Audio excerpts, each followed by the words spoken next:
Hey, what's going on? It's Bill Burr, and it's time for the Monday Morning Podcast for Monday, June 19th, 2023. What's going on? How are ya? Happy Juneteenth to everybody. I'm going to be Billy Liberal today. Happy Juneteenth to everybody, both the descendants of former slaves and the descendants of former slave masters. Because if it wasn't for those oppressors, then we wouldn't have this holiday. I'm fucking with you. Oh, and happy Pride Month to all the gay people, but more importantly, all the straight people that just cannot stop complimenting themselves about how many gay friends they have. I believe you call them my gays. Oh, there's so many people that fucking annoy me. They really do. Ugh. You know those people who remember on MySpace or Facebook? I'm going way back in social media, you know? Do you remember way back during a simpler time on MySpace? Every fucking dummy had to say, I have a very eclectic music taste. My music tastes are very eclectic. I don't know who wrote that, and then everybody saw it, and then everybody has to go fucking do it. And it's literally, it's the inverse of what the fucking word means, right? No. Eclectic means a wide variety. And I'm saying you're a hack. That isn't right. All right, whatever. It's kind of like, you know how there's social media jokes and everybody does them to the point of how the fuck do you still think that this is a fucking... I was joking about that last night on stage where every fucking video, it's tell me you're a construction worker without telling me you're a Tell me you're a fucking this without telling me you're Tell me you're... All right, we get it. Jesus fucking Christ. Oh, that's a joke fucking... what'd you call it? A joke structure that works. I'm going to use it. Like Mad Libs. I'm just going to change the thing. Oh, Bill, what are you looking down your fucking nose? Is that what you're doing? Your cute little button nose. I do have a cute little button nose. No, I wouldn't say a button nose, but it is adorable. Anyway, all of that shit. Yeah. So then, they call them my gays. You know, I love the gays. What the fuck does that even mean? Just generally, just straight across the fucking board. You know, there's no assholes in the gay community. All right, whatever. Anyway, happy Pride Month to gay people. And fuck all those straight people that acquire gay friends fucking, I don't know, people that collect things. Sorry, I don't know what my deal is. I just fucking woke up. You know what it is? My son gets up every morning now at about 4:30, 5, and he just comes walking into the room. It used to be 3. Now it's 5. He comes walking in and he goes... And he just, a middle of the afternoon voice, just go, Dada, I want breakfast. Dada. No, egg sandwich. No, egg sandwich. I don't know why he puts no in front of every sentence. No water, please. Dada. He starts slapping me. Dada, no water, please. I'm like, buddy, it's too early. So then I got to take him back to his room. He gets into his bed, and then I get in the adult bed that's in there so he doesn't leave again. And then what he does is he crawls in the bed, and for the next, 90 minutes, 2 hours, he doesn't stop moving around. Kicking, singing songs. Excavator. Hey, dirt. See you waiter. For I don't know. But someday I'll miss it, so... I'm a little off my game. I'm also off my game because my wife's birthday, my son's birthday, my birthday, and Father's Day are all jammed in this month, and everybody just sends over cupcakes and cookies. My wife came home. Somebody had given us a friggin' banana cream pie, and it's like, don't these people realize I'm a fat fuck? Like, what are we doing here? So I kind of had to like, somebody sent over vegan cookies. Is there anything fucking worse than vegan cookies? Because it's like, you're still going to eat them and they don't even taste good. You're just like, you're just trying to work your way through the cookie to like the chocolate chip. Like, I don't even understand. What do you mean vegan? It's not like you fucking got to kill a cow to make a cookie, do you? You take some of its milk, and then you have an egg that's just an unfertilized fucking egg, right? Wait a minute. Is an egg a chicken having its period? I got to look this up. That is so fucking bizarre. And if women laid eggs instead of passed them, would they be less grumpy? Is an egg a chicken's... this is going to be on my search. Chicken's period. Oh, there was a question. That it came up. People have asked this. It's not just me. All right. Although chickens do not menstruate, and thus their eggs are not chicken periods, as is sometimes asserted, the cycle of creating and passing much larger eggs relative to their body size and weight is arguably even more physically tasking, especially in modern hens who have been bred to produce such unnaturally blah, blah, blah, blah. Wait a minute. What is a period for a hen? The incubation period for the chicken's eggs is 20 to 21 days and increases up to 30 days for other poultry. After sitting for some days, a broody hen can be given some newly hatched chicks, and if they are accepted, the original eggs can be removed. Dude, I am like, my head is so fucking spinning right now. All right, so a rooster still has to bang a chicken to make a chicken, right? They're not like self-sustained units, are they? And when the chicken, the rooster bangs the chicken, like, how does the semen get through that hard shell of the egg? How the fuck do you make an egg in your... That doesn't seem like a natural thing. It's just too many questions. All right. Whatever. All I know about eggs is that I eat them and they're delicious. I have a little soft-cooked egg machine that I make, and I'm drinking right now lemon water! Because I got back on the sugar, but now I'm done. You just drink some lemon water in the morning, and then that's it. And then you just do fucking... I'm talking to myself, not to you guys. Then you just have a handful of peanuts and a piece of fruit, and then you're right as rain.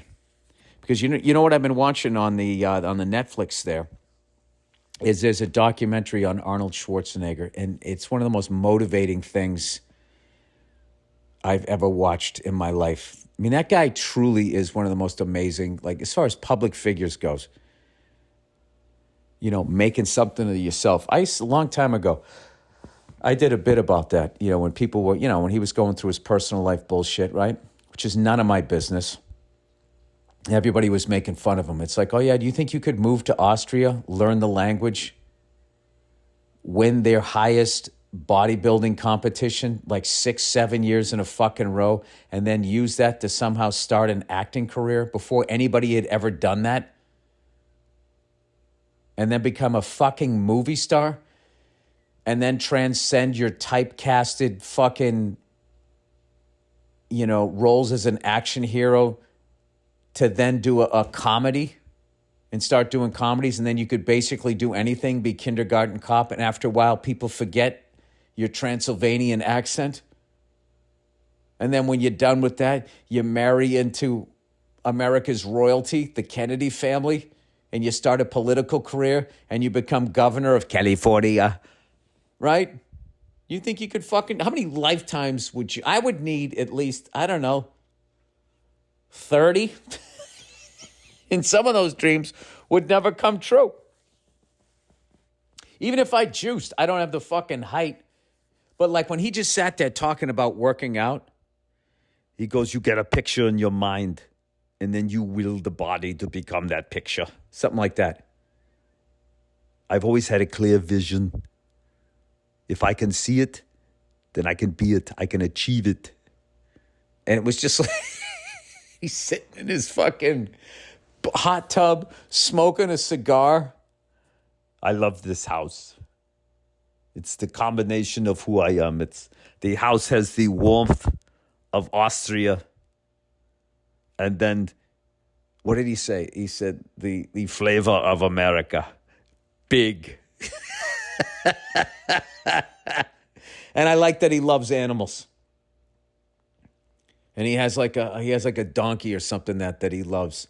And everybody like looks past the donkey, and I guarantee you that he sees something in that donkey, some sort of drive, some sort of will that he can relate to, and he vibes with that donkey the way that thing's never vibed with another fucking human. Most human beings look at him as something to carry their carts, drag their carts around, right? Some people in some parts of the world, they use it to keep the fucking, I guess the other livestock calm. It's sort of the Bob Probert. I saw one fucking up a hyena, which I didn't think was possible. I don't know how it grabbed it by the back of its neck, and it just kept slamming it down on the ground, and it wouldn't fucking let go. And a fucking hyena.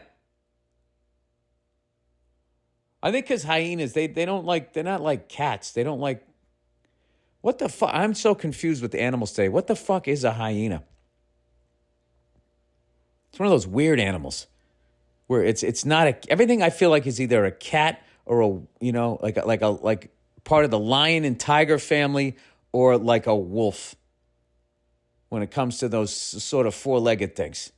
Then you just got these hybrid things like a hyena. Well, I guess you got bears too. I fucking hate bears. Fucking can't stand like just the extra fucking disgusting way they have to kill things. You know? I do love watching them run, though. It always looks like a fat guy coming down a hill. There's like, you ever see a fat guy start running down a hill and then the arms get going? Like the bear has that too. There's something about them that they look like slightly out of control. It's like watching F1 highlights in the 1950s when they had the open cockpit and they were driving those little two-seaters like right at the fucking limit with those baloney skin fucking tires. That's what it's like watching a goddamn bear run down the hill. So anyways, I have a giant vat of lemon water. It's supposed to be good to drink in the morning, but then if you drink too much of it, it fucking eats away your enamel, so you can't do it every day. The enamel on your teeth, man. It's just like we're designed to get to our peak and then immediately start dying. That's what I feel like it is. So I am well past my prime. Physically. But as a person, I like to think I just keep getting better. I just feel like there's a better version of me. And when it's me and I'm hanging out with my gay friends and their job is to sit around me and tell me how fabulous I look, so I'll continue to buy them tight shirts. All right, I don't know what I'm talking about here. You got to watch the Arnold Schwarzenegger documentary. Arnold, all right? It's like, he's like a giant Tom Cruise, because Tom Cruise is another guy that I watch, and I just sit there, watching like what that guy does. Like, have you seen the billboards for the new Mission Impossible? I mean, this is a guy that's in his 60s, and he's riding a fucking dirt bike off a cliff and then pulling a reserve chute, or pulling a chute, his parachute. I mean, like that level, like I just look at that and I'm like, where in my life am I that dedicated? Because I look at that billboard and I file that all under, I'm not doing that shit. I'm not fucking doing that shit. That's what you got a stuntman for. I mean, I'll ride the dirt bike around the parking lot, maybe get it second. Ooh, Billy Dangerous, maybe in third gear, but then that's it. Then somebody's going to come running over and be like, Bill, you're too bald and fragile. Get off that thing. And I'll be like, you know what? You're right. I 100% understand that. You know what I also understand is that your Boston Red Sox swept the New York Yankees this weekend. Woo! 2-game sweep. Because the other game got rained out. There was a fucked up game that got away from the Yankees. That was the 15-5 game when Justin Turner had like fucking 48 RBIs. Making us gingers look good. Us bearded gingers. I was worried he was going to be a yet another fucking giant third baseman that we sign after he's won a World Series and then comes here. Remember we had that guy, the Panda Pants, whatever his name was? And he fucking came to Boston, and he immediately went to the Kowloon and got some crab rangoon, and then he had a fucking lobster roll and went to Bill and Bob's roast beef, and he never fucking played again. It's actually a sad story. When I look at that, I actually think that he probably grew up in poverty and was always hungry. I always felt that way about that Raiders quarterback. You know, unless it was just total self-sabotage. I just think there's the books that I've read about growing up like that and just constantly having that pang of hunger in your stomach. One of the most brutal books I ever read was Angela's Ashes, a classic Irish tale of disappointment, sadness, starvation, and alcoholism. And every fucking week, waiting for the dad to come home with the paycheck, and the guy would go directly to the pub and drink it all away. I mean, it was just brutal. Anyway, happy Father's Day, everybody. But getting back to that, I'm full in on the. I'm back into baseball, so I'm excited. We got the Twins this week, and I've also, I've watched the last two MotoGPs. I didn't talk about the previous one, the one in Italy, because it was kind of uneventful, other than Marc Marquez crashing again. And then this one in Germany was like, this is the best race I've seen since the classic days, my classic days of what I always talk about, Marquez versus Dovizioso, Jorge Martin versus Pecca Bagnaia, just passing each other back and forth. I mean, there was basically 0.06 of a second between the two of them. Incredible race. Ducati swept first, second, and third. And unfortunately, Marc Marquez crashed 2 or 3 times before the race even started, on Saturday or something like that, Friday and Saturday. I have no idea. Broke a bone in his thumb, and he just said, I'm not racing. And I can't believe the level of hate that people have for Marc Marquez. And I think it really is because he's the guy that showed all of these fans of what's-his-face. What the fuck? Why am I spacing on everybody's name? Number 46, the doctor.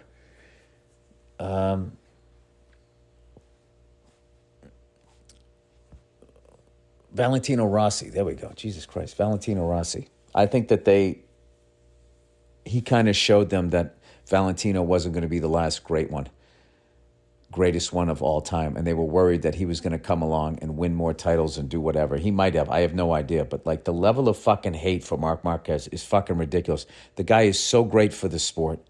I don't want to see him keep crashing. I don't know if it's the fucking... A buddy of mine who really watches the sport is trying to say it's the bike. But Jesus Christ, he slammed into Johann Zarco, literally cut his fucking bike in half. Everybody was going, if it was a little bit, different position, Johann could have lost his fucking leg. You forget that sometimes. This is the scariest thing about riding a bike. It's not dying, because then you're dead, but fucking just losing your goddamn leg. Fuck all of that. All right, that was my in-depth analysis of whatever. I just fucking enjoy it. I think the bikes are gorgeous. I love how fast they're fucking going, and I love how it's international. All right, there. That's my level of it. I'm too afraid to ride a motorcycle unless I'm on a track going 30 miles an hour wearing full fucking gear.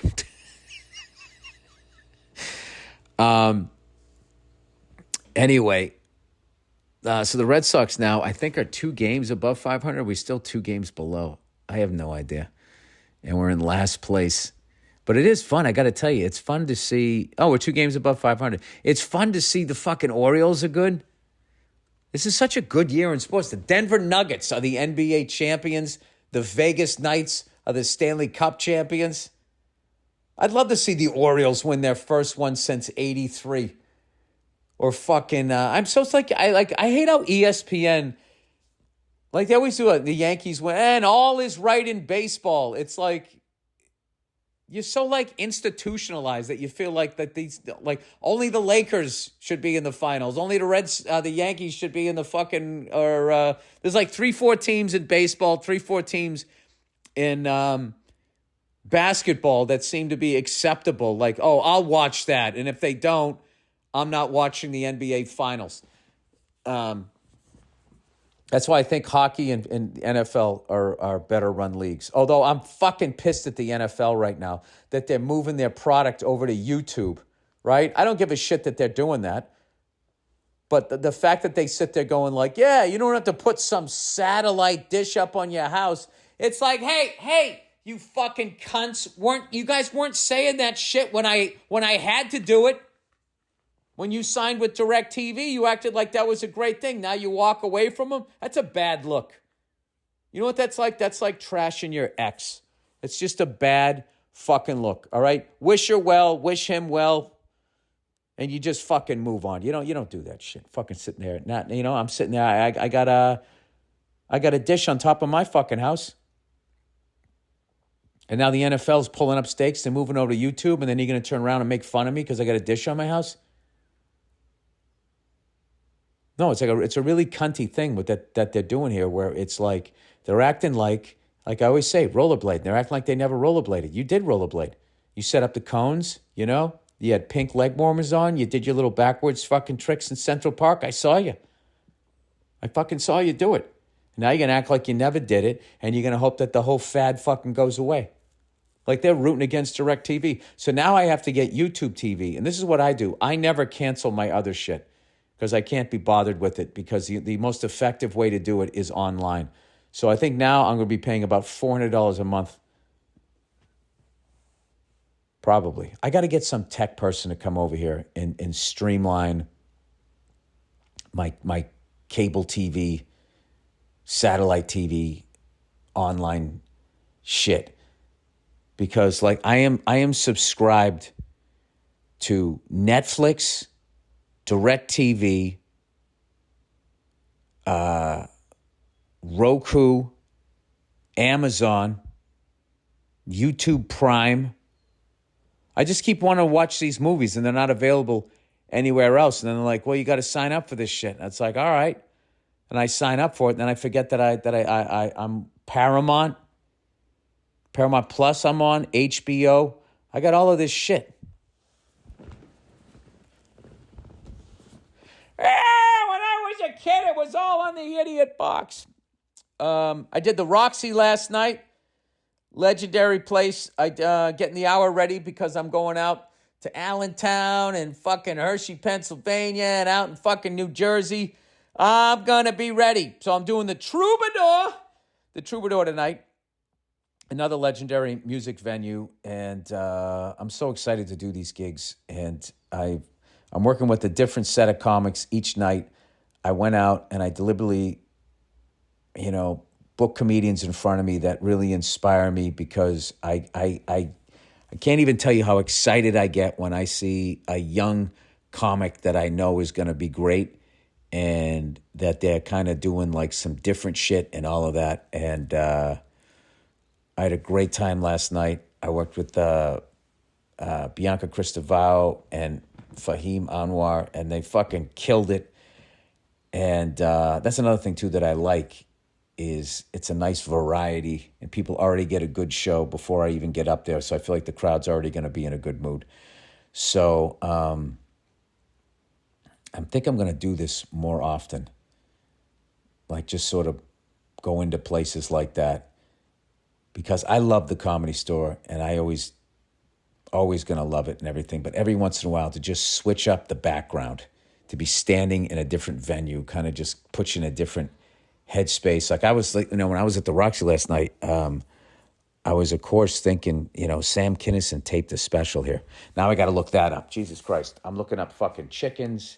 I still don't understand that. Wait, snakes fuck. I know I've seen that. So, and they lay eggs. It's got to be how it works. Am I really going to Google how does a rooster's jizz get through the hard shell of an egg? It's got It's got to start off where it's just the egg, and then a shell grows around it. My God, the fucking heartburn a chicken must have. Any reptile that you lay eggs. What was I looking up? Sam Kinison, the Roxy special. Let's see here. Yeah, 1984. Let's see, IMDb. Let me see, IMDb. Boom. Sam Kinison, Breaking the Rules. Let's see here. Isn't that amazing? And he just filmed it. That gigantic icon of a comedian filmed that legendary special in that little club. Where is it? It doesn't have it here. Yeah, April 21st, 1987. At least that's when it came out.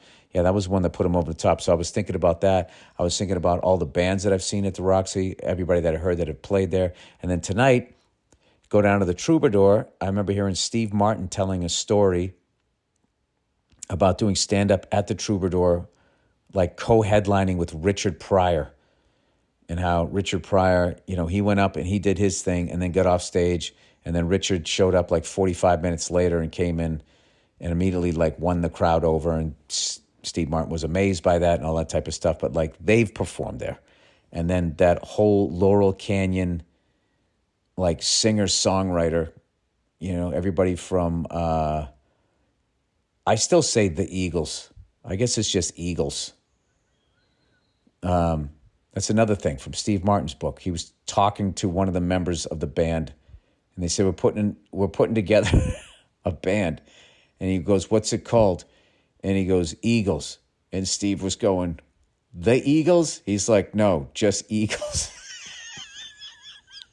So Jackson Browne, Frank Zappa, Joni Mitchell, all of them, and they all came down there. Carole King, Elton John had a big, I think, showcase there when that David Geffen or somebody saw him. All of that history's there. So I will come down there. I saw, what the fuck, the comedian I saw down there? I've seen a couple comics down there. What the fuck is going on with my brain today? Anyway, I'm going to be down there staggering through my set, evidently. And I forget who I'm working with tonight. Who is tonight? I know Dean's there. Dean Del Rey definitely has to be there because Dean played there when he fronted his band.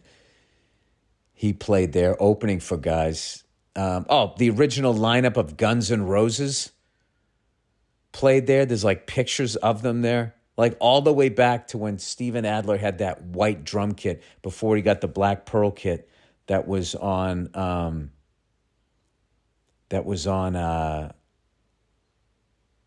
where did they play? They played in New York, the Ritz. And they played the Ritz. And Dean was telling me there is a new video that just surfaced. It was one of the last times it was the original 5 of that band. One of my favorite bands of all time. And I also think part of it is because as fans, we had them for such a short period. It was like I remember the album came out in like October 87. And I was living in North Carolina. And I still remember where I was driving when I heard Welcome to the Jungle. And I was like, you know what? I need a new band. I can't just keep listening to AC/DC. These guys sound cool. And I wasn't even like overly excited about Welcome to the Jungle. I just was starting to feel old and I didn't want to be left behind. It's funny, I was 19. I was starting to feel old. So I bought the cassette tape and I started listening to it. And I'd always listen to the single. And then I would listen to, what was the next one on that? I see your sister in a Sunday dress. I would get through that one, and then Mr. Brownstone, and then I would stop. And then each time I would go deeper into the album. And then finally I was like, oh, this whole fucking album is great. And then I totally got into Steven Adler, and he was my favorite drummer from the 80s. I just thought it was so fucking badass that he had that little kit, and everybody else had these giant fucking kits, even if they didn't need him. He had a little 4-piece fucking kit. The amount of goddamn... I'm telling you, go back and listen to that fucking album. And the drum parts that guy comes up with. The fills that are part of the groove, the floor tom patterns, just like the intro for Paradise City, how that is just built for an arena. Like how that can just make 80,000 people lose their fucking mind. And all it is flams on the snare and syncopation with the bass drum. That's a boom, dad, boom, cat, dad. That's all it is. Has everybody going fucking nuts. I mean, the genius of that. Yeah, so anyway, I guess there's this new video Dean was telling me of them, I think, playing some of the Use Your Illusion material with the original five before Izzy left and unfortunately Steven got kicked out. And I actually listened to this podcast, 33 and a Third, where this guy had on Ricky Rockman and Sebastian Bach, and they were talking about the Use Your Illusion album. The quadruple album all came out at the same fucking time. And that was just such like a shit show during that period of music where grunge had already come in for like a couple of years. So it was like moving forward. And then this band that was broke in 87, 88, that was the biggest band of the late 80s, was now stomping their foot down on the 90s. I felt like I was like, as a fan, I was kind of caught in the middle of all of that shit. And I was just like, I can't listen to all of this shit. And I just said, fuck these grunge bands. I just didn't listen to them. And I kept listening to fucking Skid Row and all of that shit. And you know what? In that time was when I first became old, because then I didn't know. Like everybody, like, say that Pearl Jam album, like 10, like they know it fucking front to back. And all I know is like the radio jams, because I never, to this day, I still haven't bought that album. Although I will tell you, I went back and I listened to Jane's Addiction, the Ritual album. And that second side, that whole album, you want to talk about some of the most original and beautiful drumming I've ever fucking heard in my life, is on that album, Stephen Perkins. And his fucking, And Then She Did, is that the name of the song? It has that beautiful, like, ride pattern. And I always said, man, I'm going to sit down one day. I'm going to write that out. I'm going to fucking try and learn that shit. I'm kind of all over the place right now musically, though, because I downloaded like all the Stevie Wonder albums, like those. Remember when he put out like 5 albums in 5 years? And that was like considered his, I don't know what period they call that, the critics, you know what I mean? Call it, but like he put out like some of the best music of all time on like 5 straight albums, all working towards the masterpiece that is Songs in the Key of Life. And I've been listening to that. And then Queens of the Stone Age have a new album, and they're back out on the road. And I saw some live footage of them, and they open with this song called Misfit Love. If you're a drummer, you got to watch John Theodore playing that, although I don't think he played the original. I think that was somebody else. But like, it's like open-handed drumming. And that's another one that's just, it's boom, boom, gat, boom, tit, boom, boom, gat, boom, tit, boom, boom, gat, boom, tit, boom, boom, boom, gat, boom. And your right hand on the rack and on the floor tom is, why am I telling you this shit? I don't know. I'm fucking into it. I saw that and I was like, I got to download that album and I have to learn how to fucking play that. And that's what I did on Father's Day. No, I went out to breakfast with my lovely family. Then I went down to Long Beach with my kids, and we went to this playground and went down by the ocean and all of that stuff. Got myself a coffee. We had a great time. We looked at some old cars and came back. Then I hung out with my lovely wife, and then I went out to the garage, and I was like, I'm going to try to learn how to fucking play this. And I failed miserably, but I had a great fucking time doing it. All right, I'm just babbling. Just fucking babbling here. Let me do the goddamn advertising here that I haven't even set up. What's wrong with me? Is this it? Is this the email? Okay, here we go. Content. Oh, where did it go? Oh, no. All right, here we go. Oh, Butcher Box, everybody. You know, it's getting harder and harder, that's what she said, to control the quality of food you feed yourself or your family. Isn't that the truth? Why isn't that something that's outraging people? Did you see what Donald Trump said? Our food is poison. Let's try to keep your eye on the ball. With ButcherBox, you can easily find high-quality meat and seafood you can trust. It's 100% grass-fed beef, free-range organic chicken, pork-raised, crate-free, and wild-caught seafood. You don't know what it's going to do. Humanely raised, no antibiotics or added hormones. It gets delivered right to your doorstep with free shipping, always, and customized box plans. ButcherBox gives you a variety of high-quality cuts at an amazing value with exclusive member deals. Recipe what? Inspirate? You mean inspiration? I don't know what that word means. I also don't understand how chickens get, whatever. Guides, tips, and hacks. ButcherBox is giving us a special deal. Sign up today at butcherbox.com/Burr and use code Burr to get flank steak for free in every box for 3 months plus $20 off your first order. That's butcherbox.com/Burr and use the code Burr to claim this deal. BURR. Oh, and look who it is. Our old friends. They've been here forever. You were always there for me, ZipRecruiter. Excuse me. You were always there for me, Zip.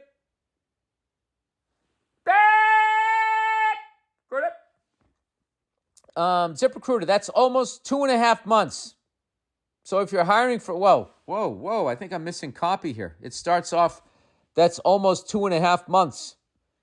This is like a Tarantino movie where it just kind of starts with some shit already happening, and then you're like, what's going on? And then he fucking cuts back to stuff that happened before it. Are you talking about Pulp Fiction? Yeah. That's what I'm talking about. All right, that's almost 2.5 months. So if you're hiring for a growing business, do you really have that kind of time to wait? All right, so basically what they're saying is if you go through some other fucking shit-ass, job service, by the time they get you a client, by the time they even get your shit going, almost 2.5 months has passed. All right, so if you're hiring for a growing business, do you really have that kind of time to wait? I don't think you do. Unless your daddy's rich and he's fronting it. Well, if you're listening today, I got some advice for you. Stop waiting. Start using Zip. ZipRecruiter can help you find qualified candidates for all your roles fast. And right now, you can try it for free at zip.com/Burr. ZipRecruiter.com/Burr. You can check out people. You can check out I'm getting glasses, people.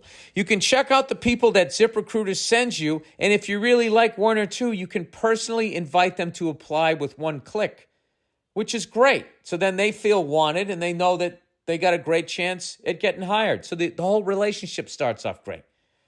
Yeah, which makes them apply even sooner. That's what I was trying to say. Plus, here's how quickly ZipRecruiter can work to help you hire 4 to 5 employees. What? Here's how quickly ZipRecruiter can work to help you hire. Then it says 4 to 5 employers who post on ZipRecruiter get a quality candidate within the first day. I don't know what happened to this copy, people. So speed up your hiring process with ZipRecruiter. See why 3.8 million businesses have come to Zip for their hiring needs. Just go to this exclusive web address to try ZipRecruiter for free. ZipRecruiter.com/Burr. Again, that's ZipRecruiter.com/Burr. Spell out Burr, B-U-R-R. ZipRecruiter, the smartest way to hire. I'll tell you what. I will fucking tell you what. It is time for a little bit of lemon water. I saw this thing. This Instagram video of some white dude. I don't know where the fuck he was, but he was standing there, and he had a Black Lives Matter sign, just standing on the side of the road. So, of course, he doesn't post the 18,000 people that drove by and didn't do anything. He posts all the people that say, like, racist shit, and then people go, "This is America." And it's like, no, this is a part of America. I was actually sitting there looking at people like how they could be that fucking dumb and how they could get that fucking worked up over a stupid fucking sign while simultaneously eating food that is literally poison is a very small group of people are going to take control of the water supply. Why the fuck you're concerned with this shit? You know what I mean? And then I realize, because they go like, white lives matter too. And I realize like, oh, these are hurt people. They have been left behind. And they also, a lot of them are dumb. And I think when you're a dumb white person, all you have is that you're white. So you want to hang on to racism because racism is sort of your affirmative action that gives you a job you don't deserve over someone who isn't white, right? I mean, I would love to hear your arguments on that, but I kind of feel like that's what that is. Like I've been doing this bit. I haven't figured out how to do it, but I was talking about how segregation was sort of the original affirmative action. But it worked the opposite way. Whatever. I'll figure out how to do it. Although I forgot to do that bit last night. Maybe I'll fucking examine more of my chicken humor on this. All right, here we go. Oh my God. Australia. Hey, Billy, you dandelion pussy. Why aren't you coming to Australia? Run out of stupid jokes about us? Or did you find your way into an Outback Steakhouse and at a Foster's and thought you got the point, you dumb American? Come make me laugh. Can I be honest with you? Fucking rejects from the English Empire. Fellow rejects. Well, you guys were just like fucking animals that they couldn't control, that were like a bunch of criminals. And then they sent you to that lifeless fucking island. You call it country. You can't even live in your breadbasket is like unlivable. That's the AC/DC song, Highway to Hell. I always thought Highway to Hell was them making fun of Zeppelin saying Stairway to Heaven. Stairway to Heaven, Highway to Hell. Highway to Hell was them driving through the middle part of their fucking country trying to get to a gig. But anyway, yeah, nobody drinks Foster's. I've never seen it. You would think in a country of obese people, we would enjoy how big the can is and all of that, but it's just, we know what it is. You guys make unbelievably delicious beer and you keep it for yourselves like little creatures. I can't get that here. But your swill, you basically put it in a can the size of like a fucking PT boat's like depth charge and you send it over here like, right, you eat it. You eat it, you fat cunt. Right? I haven't been over there because I have kids and I just haven't been able to fucking figure it out. I am going to get over there. And what's going to suck is I have to do, you know what? I should tour it in the summertime, which is your winter time, because then I can bring everybody over there. I just have to wait till my kids get a little bit older. And then I can take everybody over there because I don't want to go over there because as much as I'm making fun of your country, I think it's a beautiful, beautiful place. And you guys know, if you've listened to this podcast, I am fucking terrified of the ocean. And I have a buddy of mine that's over there right now who's saying how Sydney's his favorite city in the world. And he was talking about the beaches. And I have to be honest with you, as terrified as I am of the ocean, of sharks, of the undertow, of hypothermia, of being pulled out to sea and just dying alone, and being out there on a moonless night and not being able to see my hand in front of my face and then feel something touch my fucking leg. As much as all of that goes through my head, the beaches of Australia are so fucking gorgeous. Like, I had to stop myself from going into the water during the wintertime when it was cold. I felt compelled to go into it. It was so fucking beautiful. I don't know why. I have no idea why. It's the most, okay?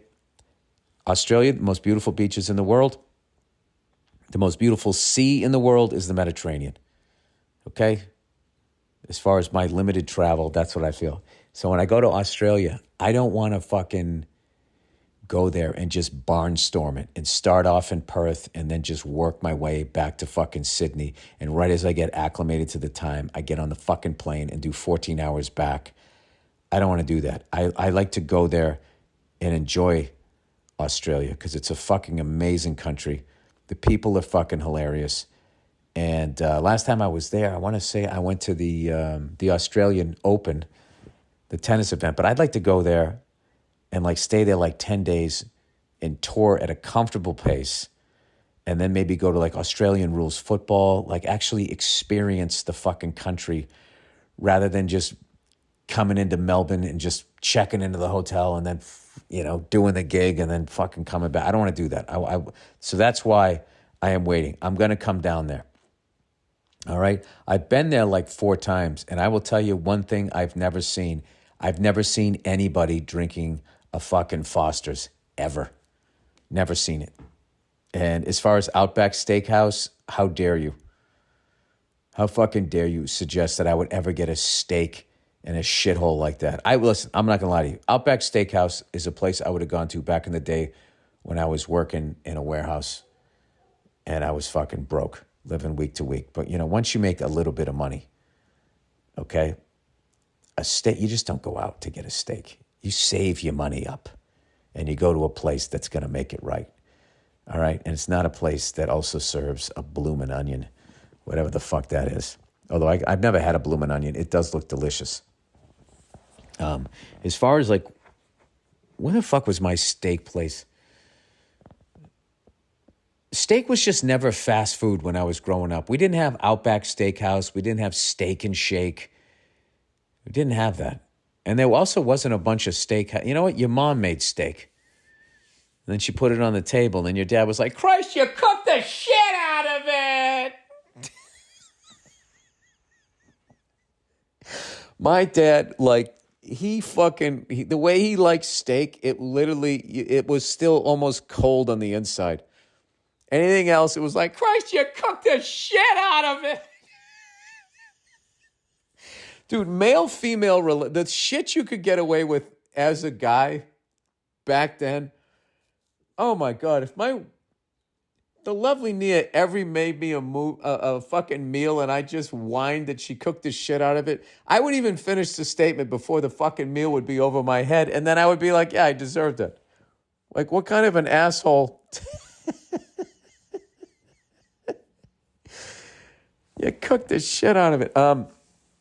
Anyway, but then my dad like undercooked everything. Oh my God, just undercooked everything. Eggs, runny as fucking hell. The worst is when he made fucking, poached eggs on toast. The toast would just be warm bread, and then he would fucking take the poached eggs out of the skillet. You're not using a slotted spoon because that was a luxury. So he'd put the runny egg with whatever water was on the spoon onto this wet, warm bread.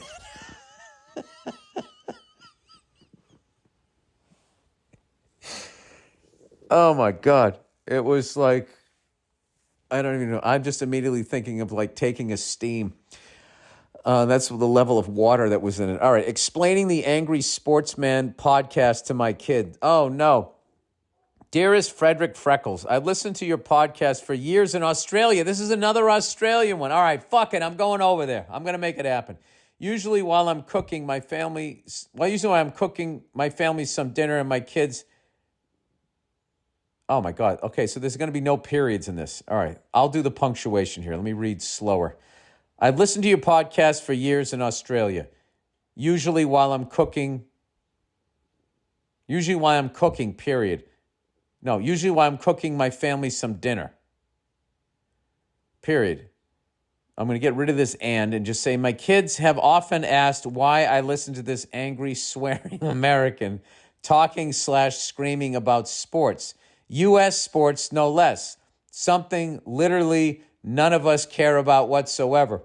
Dude, that was my favorite thing about Jokić winning his whole after, like, winning the championship and him just clearly showing that basketball is just a job and that he really just wants to be back in his home country with his friends, hanging out with his horses, like, which totally makes sense. If you can just get yourself out of like, why don't you think everything's awesome in our country? It's like, because he's not from here. And all of his memories and his friends and all of that stuff and the pace of life and the food and all of that, is back where he's from. I thought it was beautiful. He was just like, you're like, oh, you won the championship. How you feeling? Oh, it's great. It's great. Now we can all go home.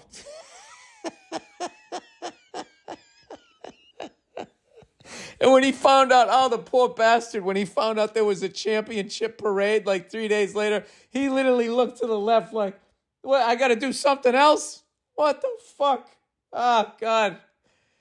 Does anybody have video of him on that fucking duck boat or whatever you take him around in, the giant rubber raft with wheels on it in / assault vehicle in Denver? I would love to see footage of that. I bet he got off that thing and just went straight to the airport. And I hope he got home as soon as possible.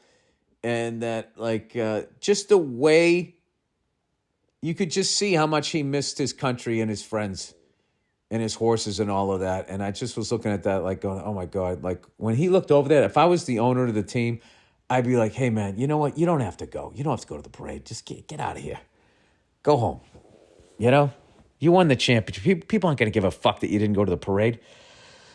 I mean, some will, but that's just because they're not happy with their own lives. Anyway, so they're asking this guy, this father. Oh my God, I got to eat something. And my stomach fucking growling here. Why he's listening to me.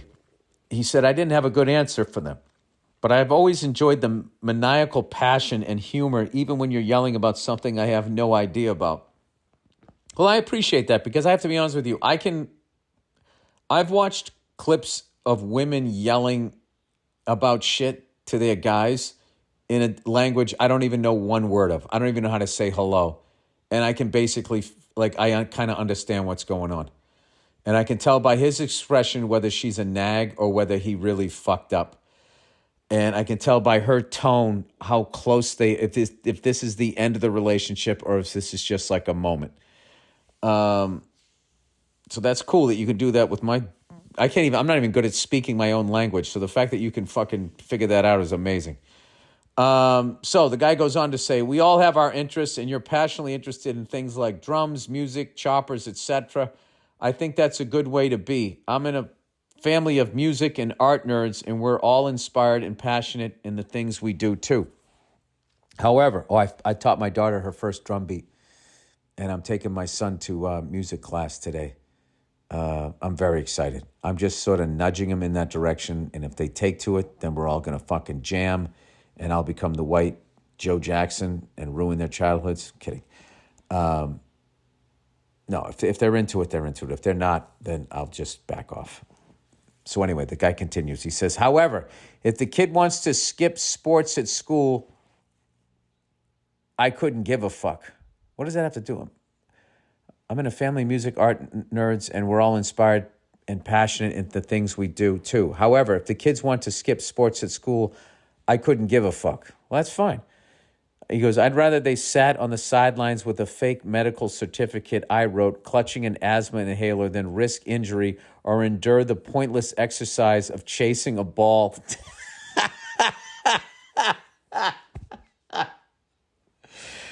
Oh, my God. I got to be honest with you, dude. That has got to be one of the best criticisms of sports I've ever heard, simply because you've actually shown that you're a passionate person and you're into something else. And here's the thing. There's a lot of people that don't like sports, but everybody likes music. You know what I mean? There's a song that just gets you going, I would think. I'm sure there's a couple of exceptions, but generally speaking. And you're into music, so, the pointless exercise of chasing a ball. Oh, my God, that's fucking amazing. I love people that aren't into sports because I always want to be like, well, so what do you do with all your free time? I'm literally addicted to it. Like, I actually have to go through a couple days of like, oh, my God, hockey and basketball are over. What am I going to do? And then I get into baseball, and I have to get totally into baseball because if I don't, then like, what am I going to do with myself? All right, so the person says, I've never cared for sports myself, and I've been relatively successful in life. Dude, you're cooking for your kids, and you're into music, and if they don't want to play sports, you're okay with that? You're an amazing human being, and I think you're a great father, from what I'm reading here. Anyway, he says, I've given them full permission to suck at sports and care less. In recent years, however, I've gotten into chess big time, playing it, watching it, following the great players. All right, well, chess is not a sport, all right? Oh my God, that reminds me of something I got to tell you guys about. Chess has exploded recently online. Do you know who the world's top chess player is right now? Can you name him? No, I can't, but I watched this story recently, and it's probably some guy sitting in a park. But they're just not good at being in the Matrix. This person says, maybe not, but the GOAT is a guy called Magnus Carlsen from Norway who's been blowing everyone away for about a decade or more. I 100% can appreciate that. I think I think chess and chess players are actually fascinating, like that level of intelligence. But my problem is watching chess is like so fucking annoying because it's either played over the course of 3 days or it's played so goddamn fast. Like it's like at Eddie Van Halen speed, and there's just nothing for me to do because Eddie, I'm enjoying the sound he's making. And when I'm watching chess players playing as fast as Eddie, I don't know what's going on. So it's just the sound of the fucking piece hitting the board and then them slapping the clock. And I'm like, okay, you guys play real fast. I don't know what the point of this is. All right. The way the young players play now eclipses the last generation since they all came up with computers. Oh, so they had to be good enough to beat computers. Oh my God, this gives me an idea for a movie. AI's out of control.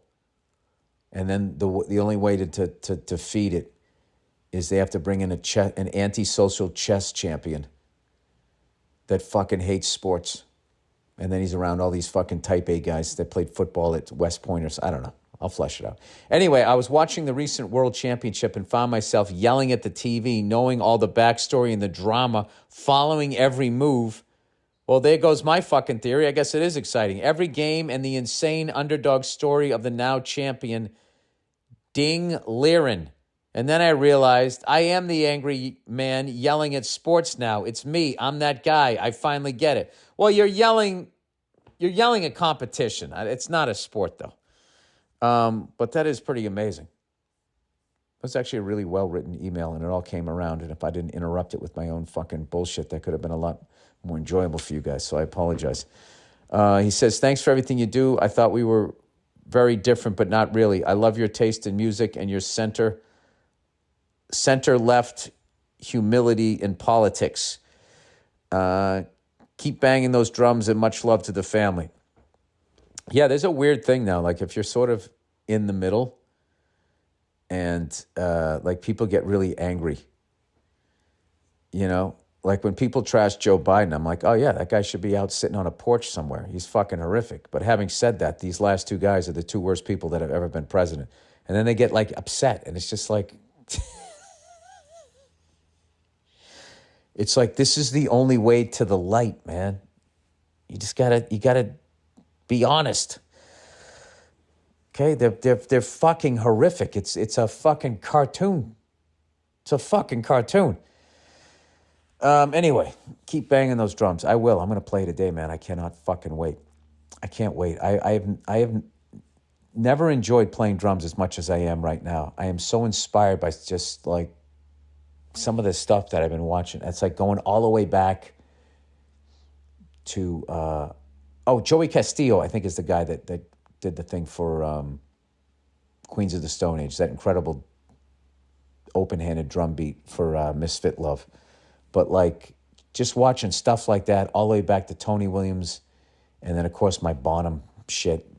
I've had so much goddamn fun. I'm finally just committing to this bebop book that I've always wanted to have, that Jazz Ride Independence, and I've just been doing it every day.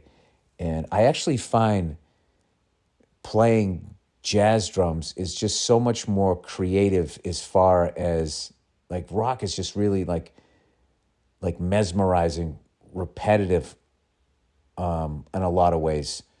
Like you lay down that groove and the whole band is on top of it. And I just feel like with jazz drumming, how that foundation is on the ride cymbal, and it opens you up to say all these things between your hands and your feet. Or at least how my brain is. Like, I'm not good at like improvising when I'm playing like rock drums, but like I feel like jazz drums is like, no, this, like, the music is improvisation. And I love that shit because that's how I like to be when I do stand-up. So it's this weird thing where I gravitate towards that style, jazz drums, but like my DNA and the music that really moves me, that I feel, is rock drums, rock music or whatever. So whatever. I guess I'm just trying to say that I'm going to see Queens of the Stone Age whenever they come through. With John Theodore. All right, world economics. Dear Billy Brain Juice, your constant ranting on the U.S. and world banking system is about to get into I told you so territory. Every week, more and more countries are leaving the dollar and moving to the YUEN? What the fuck is that? I thought yen was spelled YEN. I don't know what that is.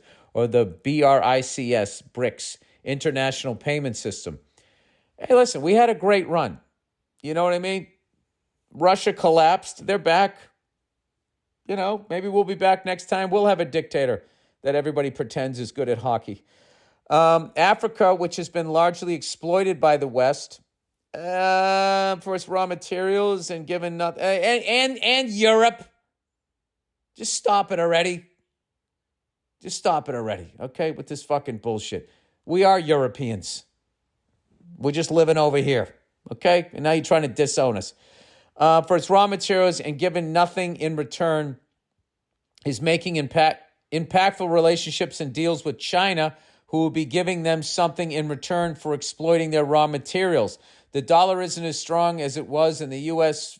Fed can't do much more than keep raising rates, which continues to bankrupt the middle class. Yeah, we're fucked. What also fucked us was the way we handled the fall of Russia. And we could have been these great people, and instead we just went total greed and tried to take it all for ourselves. So now Africa is looking at China probably like they're better people when they're not. No one is. Everyone has the same greedy sociopaths running their country, and then underneath it is just a bunch of fucking bald podcasting shitheads like me, you know, trying to figure out how the fuck you're going to survive their greed. That's essentially what it is. Gee, Bill, could you oversimplify it anymore? Well, I'm a simple person. All right. Political economy studies routinely show many of the U.S. current characteristics being a precursor to economic collapse. The only real hope would be repurpose military spending to fund education infrastructure at home. By all metrics, we're the most propagandized democratic country in modern history. Hey, well, you know, you got to give it up to us. When we go to do something, we're the best at it. The hope is that one day we elect Congress and a president that speaks like an actual human being. The average gluttonous, unpatriotic American won't listen to a rational person wax about how corrupt the military-industrial complex is, or how we're being duped into handing over privacy rights is because a former president is being prosecuted for something other than killing millions of people with drones. Wait, let me slow down here. The average gluttonous, unpatriotic American won't listen to a rational person talk about how corrupt the military-industrial complex is, or how we're being duped into handing over privacy rights, is because a former president is being prosecuted for something other than killing millions of people with drones or import sanctions on countries we're not at war with. Yeah, and you could do that with everyone back to Bill Clinton. They're all fucking guilty of that. Killing millions of people with drones and killing the wrong people and, you know, war criminal behavior. It just is what it is. And, and if you say it, then you're fucking un-American. You need to get out of the country. And it's just like, no, I love this place. And I'm just watching a handful of fucking lunatics take everything. Whatever. This is too fucking deep for this podcast. And also, I'm not well-read enough. All right, the dollar. Hey, you pasty knuckle fuck. You keep saying that the dollar used to have gold behind it. Gold isn't backbone of dollar. trust is, okay, first of all, are you Russian? This is a Russian bot. Gold isn't backbone of dollar. Trust is. It is easier to trust in gold because you can see it, measure it at because it is so rare. It has little surprises in it. But it is still just a mechanism you have to trust that gold is worth something. Yeah, I understand that. I don't understand why money just can't be worth something. You know? I think it's bullshit. I think that the fact that that the dollar is worth less because they printed more with no gold behind it is just part of the bankers' scam to bring us to our knees so they can have more. That's what I think it is. Because if we all believe in it, we all get paid in it, then it should have value. I mean, I am as confused at that as when the away team wins one of the first two games, and then they say they now have home court advantage. I don't understand the math on that. All right, trust can be gained other ways as well. And although you can't trust those other methods, others do, and it makes the world go round. The EU almost lost its mind when Greece was going under. Greece was losing trust to handle its economy. There were so many big banks going under, it was going to mirror on the whole of Europe and especially Germany, which is why it was so eager to feed Greece money to make it stable and trustworthy again. Now Greece is recovering. If the U.S. would be failing in similar fashion, it would pull some other country down. It would pull the world down. It's not going to happen. I like this. We're getting both sides here. It's going to happen. It's not. So many countries would go under in result that all those countries will rather pool money to secure USA's trustworthiness. It would result in severe cuts in the U.S. spending, but the U.S. would recover. If trust fails on different rules, then we fall back on gold. If we can't trust gold, then we will trust food. In the end, food and water are the real currency, and that's why I have a cellar full of potatoes. I hope you have vitamins, too. Greetings from Finland. There's no afterlife, and you can go fuck yourself. I love Finland, man. Those fucking people are amazing.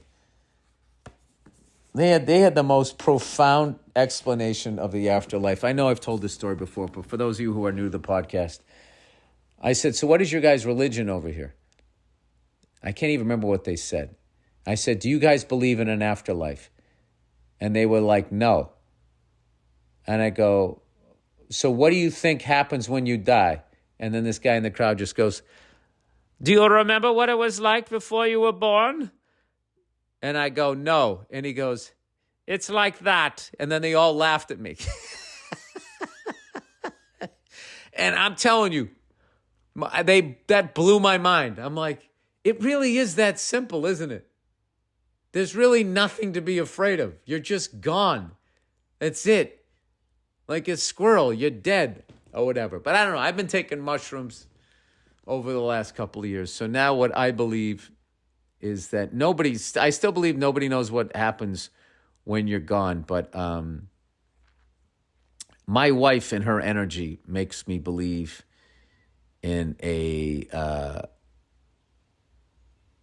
a higher power. I just believe that I don't know, there is something beyond what we're looking at, but I really don't know what it is, but I am definitely not going to try to find those answers in organized religion at all. But I will listen to any individual. I will listen to their theory from beginning to end. But I'm not going to listen to people that profit off of it. All right. Oh, Bill, oh, gee, you're so interesting. Go fuck yourself, you red cunt. All right, that's it, everybody. That is the podcast. Go fuck yourselves.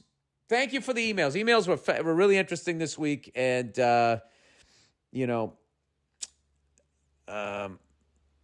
I'm very humbled that people all the way over in Australia are listening to this podcast, people in Finland and in mainland China and all that type of stuff, okay? I'm you, you're me. Don't let these fucking haberdashery cunts ever change that, all right? Fuck them. All right? And get yourself a sandwich. I'll talk to you on Thursday.